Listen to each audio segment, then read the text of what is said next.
রাত্রিবেলা নিশাচর হনলুলুর মাংস। আমি আপনাকে একটা কথা বলতে চাই দাদা, কিছু মনে করবেন না। এই হলুলুটা আবার কিসের মাংস? না মানে হলুলুটা আবার কি জিনিস? হলুলুর মাংস বলেও যে কিছুর মাংস হয়, মানে সেটা লোকেরা খায়, আগে তো সেটা জানতাম না। ঘন জঙ্গলের লাকড়ি, কড়াই, গানির তেল, গোটা গরম। না দাদা, আপনি রান্না করেন, এটা খুব ভালো কথা, রান্না করাটা খুবই একটা ভালো কাজ। তাই বলে এইভাবে অন্ধকারে ঘন জঙ্গলে এইভাবে দৌড়ে দৌড়ে এইভাবে আবার কে রান্না করে ভাই?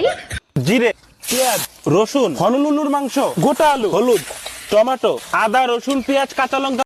না না, আমি আপনাকে দেখি ঠিক বুঝতে পারছি আপনি কিছু না কিছু একটা মানসিক সমস্যায় কিন্তু ভুগছেন, দেখেই বোঝা যাচ্ছে। না হলে তো কেউ এইভাবে দৌড়ে দৌড়ে এইভাবে রান্না করে না, আমি যতদূর জানি। টমেটো, আদা, রসুন, পেঁয়াজ, কাঁচা লঙ্কা পেস্ট। লা লা লা লা লা লা লা লা লা। নিশাচর। রান্নার আরেকটা প্রসেস আজ থেকে তোমরা সবাই শিখে রাখো। রান্না বসিয়ে দিয়ে কেউ কিন্তু চুপচাপ দাঁড়িয়ে থাকবে না, বা কেউ বসে থাকবে না, মানে এইভাবে বসে থাকা যাবে না। রান্না বসিয়ে দিয়ে নাচ করতে হবে এইভাবে, তবেই রান্নাটা টেস্ট হবে, খেতে ভালো হবে।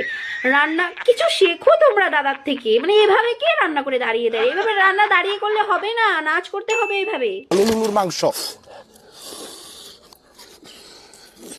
আমি বলি কি দাদা, এভাবে নেচে বেরিয়ে দৌড়ে দৌড়ে এভাবে রান্না করলে আমার মনে হয় না সমস্যার কখনো সমাধান হতে পারে। আপনি আমাদের সাথে শেয়ার করতে পারেন, আসুন একটু বসে গল্প টল্প করি, আপনার সমস্যাটা একটু শুনি, দেখি আমরাও যদি আপনাকে একটু সাহায্য করতে পারি। তাই বলে এইভাবে করবেন, এইভাবে কখনো সমস্যার সমাধান হয় না।